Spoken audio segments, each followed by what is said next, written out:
ના ચાલે બકા. કઈ ચા બા તો પીવડાવો યાર તમે બી યાર.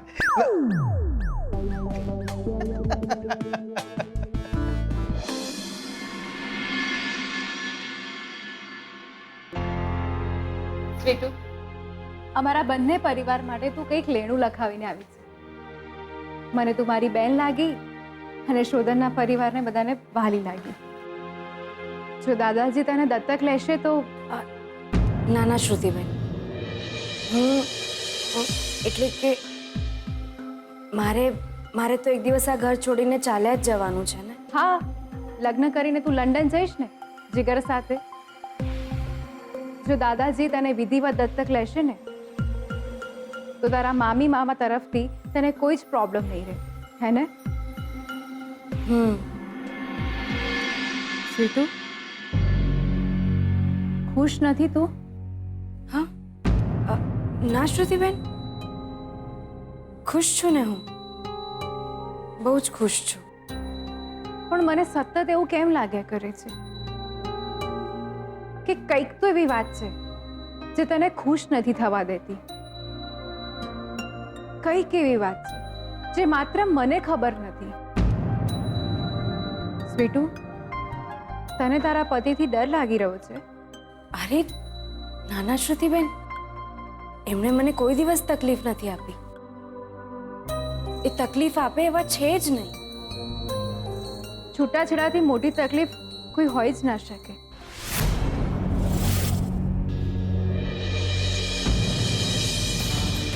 જેને પ્રેમ કર્યો હોય, જેની સાથે લગ્ન કર્યા હોય, એની જ સાથે છૂટાછેડા થાય તો જિંદગીભરની પીડા રહી જાય છે. હું તો વિચારી પણ નથી શકતી કે મારા અને શોધનના ડિવોર્સ થાય. ને શોધન વગરની જિંદગી તો મારા માટે શક્ય જ નથી. હા, એક વાત પૂછું? હા બેન. આઈ એમ શ્યોર કે તારો પતિ તો તને પ્રેમ કરતો જ નહીં હોય, પણ તે તારા પતિને પ્રેમ કર્યો હતો?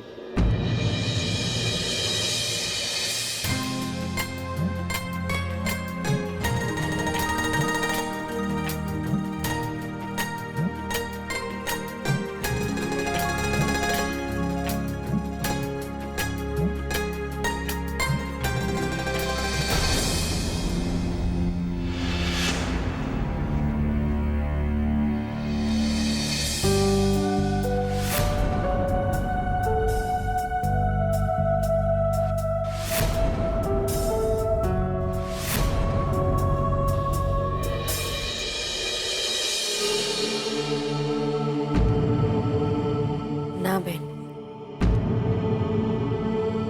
અમારા સંજોગો જેવા હતા કે અમારે લગ્ન કરી લેવા પડે. એટલે જ અમે લગ્ન કરી લીધા હતા. બસ આટલું જ હતું. પણ તારો પતિ તૈયાર તો છે ને તને છૂટાછેડા આપવા માટે? હા હા બેન, એમને તો સહી પણ કરી દીધી છે અને હું વકીલ સાહેબને પણ મળવા જવાની છું આ અંગે. અમારા જલ્દી જ છૂટાછેડા થઈ જવાના છે.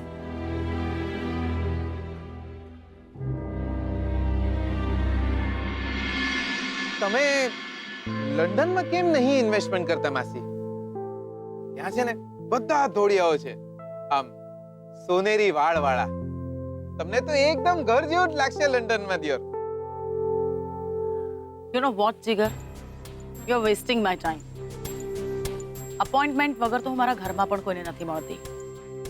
લા દિયોર, અપોઇન્ટમેન્ટ લઈને તો હું પોતાના ઘરે બી નહીં જતો, તો બીજાના ઘરમાં જવાનો તો સવાલ જ નહીં આવતો ને. You know what I think about you? લા ખબર છે બકા, તમે મને મૂર્ખ સમજો છો, પણ બકા હું ચહેરાથી મૂર્ખ લાગુ છું,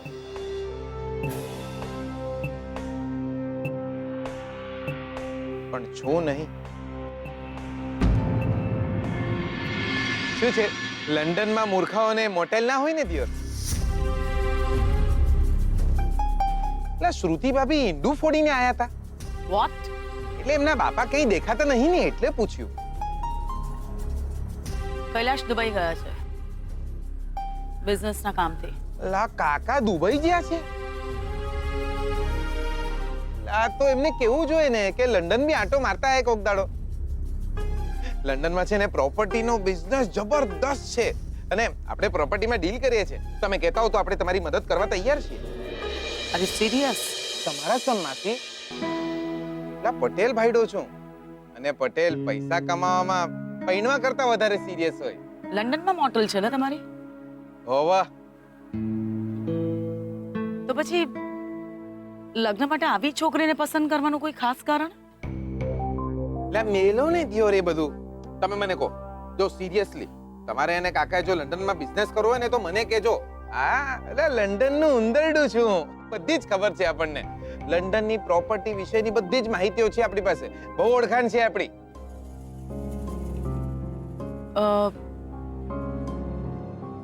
લગ્ન પછી તમે લંડન શિફ્ટ થવાના છો? હોવા એટલે? એટલે હોવા એટલે હોવા.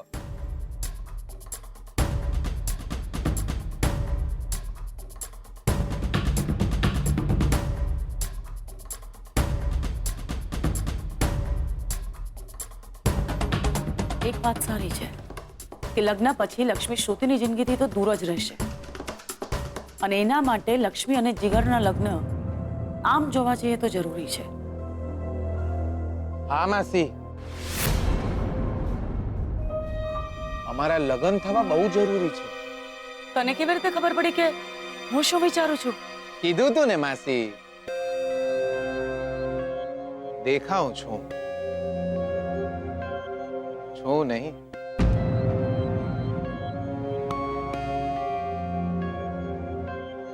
એટલે માસી, એટલે બકા તમારા કારણે મારે લંડન જવામાં મોડું થાય છે દિયોર. મારા કારણે? હા. કેમ? કેવી રીતે? એટલે બકા તમે જ તો કહ્યું કે બંને લગ્ન એક સાથે નહીં થવા દો. એટલે હવે ક્યારે શોધનિયાના લગ્ન થશે, પછી ક્યારે મારા લગ્ન થશે,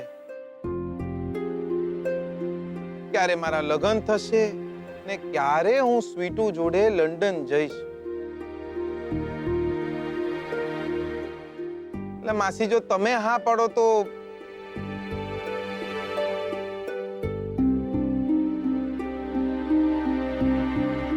હું અને સ્વીટુ લંડન ચાલ્યા જઈએ.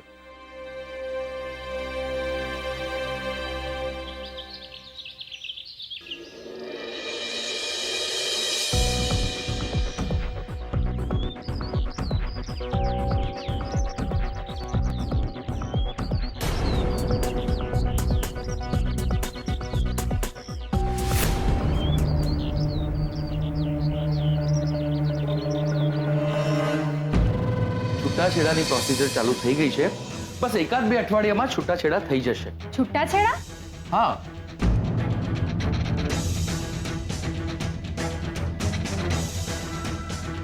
કોના છૂટાછેડા? મારા છૂટાછેડા દિયોર. કાકા એ જ કેવા આયા હતા ને કે મારા છૂટાછેડા બહુ જલ્દી થઈ જશે દિયોર.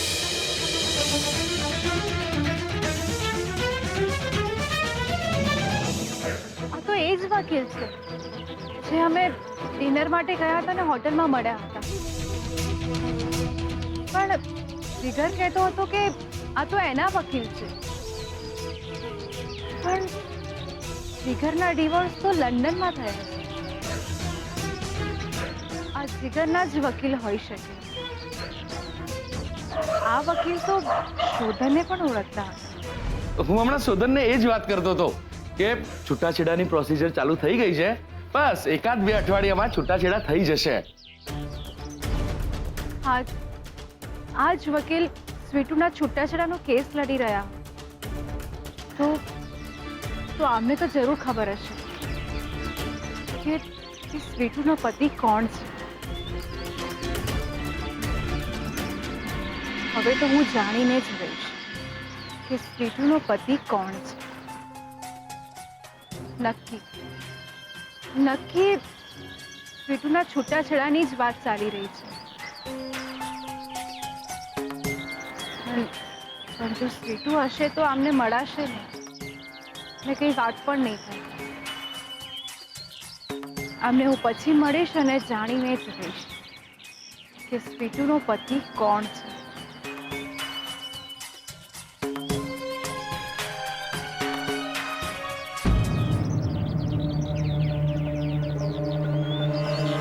અરે શોધન ક્યારે પાછો આવશે? મને ખબર નથી વકીલ સાહેબ. તું ફોન કરીને જાણી લે કે એ ક્યારે પાછો આવે છે.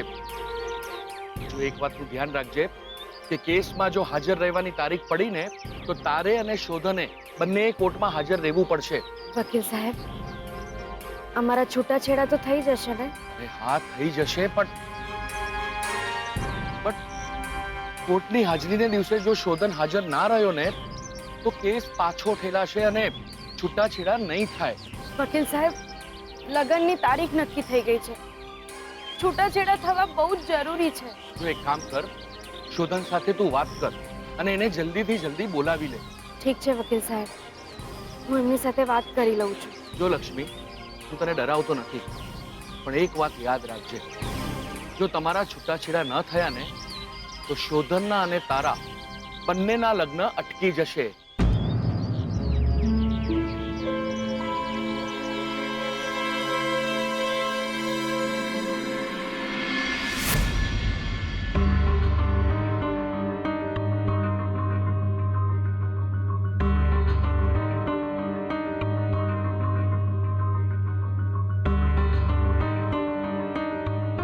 અરે બકા, 100 વર્ષ જીવવાના તમે. હમણાં તમને જ ફોન લગાડતો હતો દિયોર.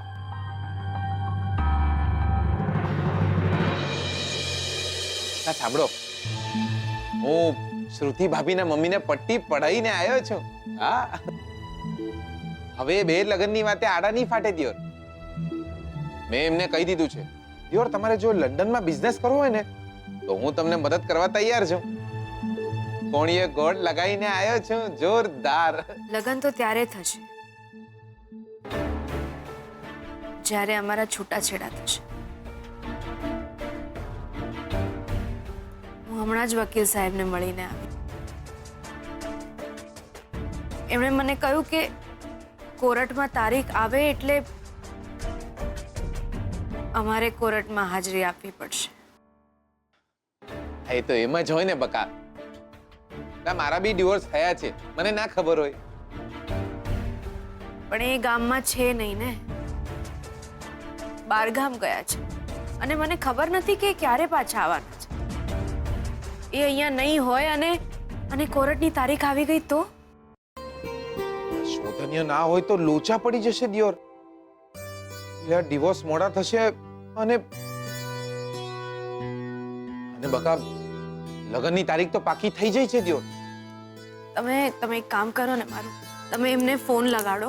એ મારી સાથે વાત નહીં કરે, તમે વાત કરો. તમે લગાડો ને ફોન, લગાડો એમને. આટલું કરો. દિયોર વાત તો સાચી છે આમની. આમના છૂટાછેડા ના થાય તો દિયોર મારે ક્યારે લગ્ન કરવાના? શું થયું? તમે ફોન લગાડો. હું વાત કરું છું શોધનિયા જોડે. હા.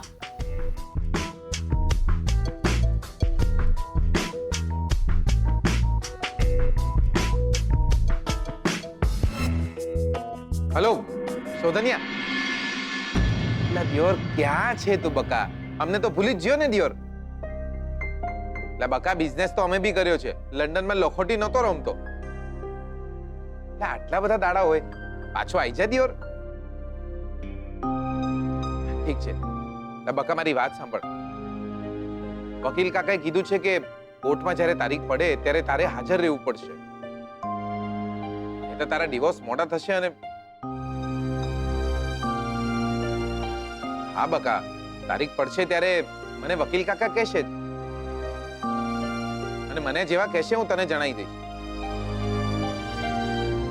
ઠીક છે, લા વાંધો નહીં. શોધનિયા, આ લક્ષ્મી જોડે વાત કર. બહુ યાદ કરતા હતા તને. Hello hello Shodhan, hello.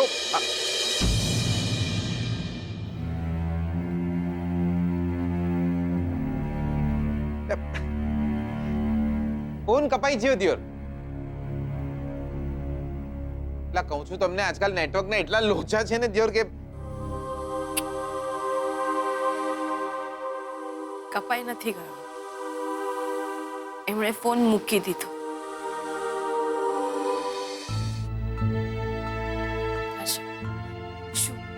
શું કહ્યું શું એમણે?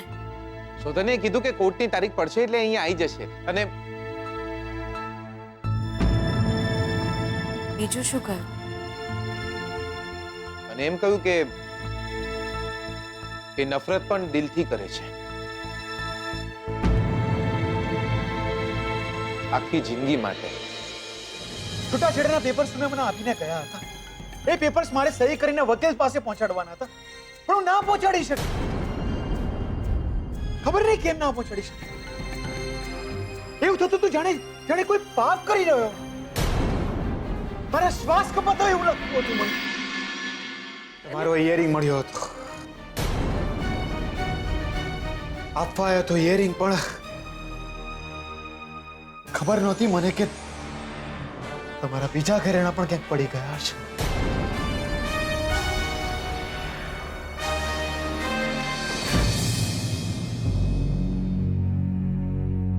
જોયો મેં શીખલા, સમજુ છું સગાઈ થઈ ગઈ છે, લગ્ન થવાના છે, સમજુ છું. બસ એક ભૂલ થઈ તમારાથી. મારા જ ઘરમાં મારી જ નજરની સામે હજી આપણા છૂટાછેડા પણ નથી થયા. અને તમે કોઈને ભગવાન માનતા હો, દિવસ રાતની પૂજા કરતા હો, અને તમને ખબર પડશે કે એ માત્ર એક પથ્થરની મૂર્તિ છે.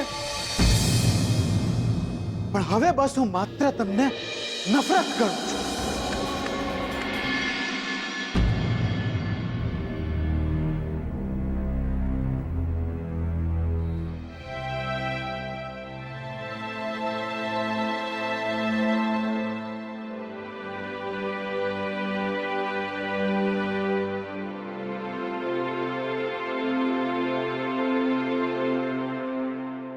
કેમ આટલું મોડું થયું? મમ્મા, સ્વીટુ મને ક્યારેય એના પતિ વિશે કંઈ જ નથી કહ્યું. આજે મેં પેલા વકીલને જોયા જે સ્વીટુના ડિવોર્સ કરાવી રહ્યા છે. એમને તો ખબર જ હશે ને કે સ્વીટુનો પતિ કોણ છે.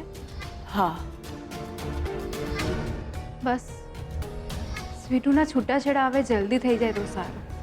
થઈ જશે, છૂટાછેડા થઈ જશે. મમ્મા, આઈ મીન છૂટાછેડા થઈ જશે ને બેટા. એનો પતિ એને છૂટાછેડા આપી દેશે. હા, તું કહેવા શું માંગે છે? હું તને હંમેશા કહેતી હતી ને કે આ છોકરીથી દૂર રહેજે. આ છોકરી બહુ ભેદી છે. જે 11 કરોડની વારસદાર હોય એ બીજાના ઘરમાં ઘરકામ શું કામ કરે? શું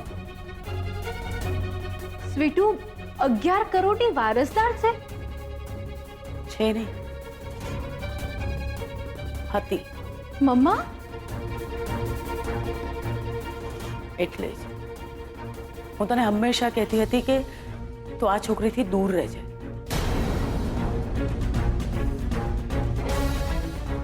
જો આ છોકરીની વાત માનીએ તો એના ભાગે 11 કરોડની મિલકત હતી. તો પછી એ પૈસા? શ્રુતિ, મને એમ લાગે છે કે એના પતિએ એની સાથે આ મિલકત માટે લગ્ન કર્યા. લગ્ન પછી એની મિલકત પડાવી લીધી અને પછી એને લાત મારી દીધી. અને એટલે જ હજી પણ કહું છું કે આ છોકરીથી દૂર રહેજે. આટલી મોટી મિલકત માટે એનો પતિ આ છોકરીની સાથે કંઈ પણ કરી શકે છે. આ છોકરીનું ખૂન પણ.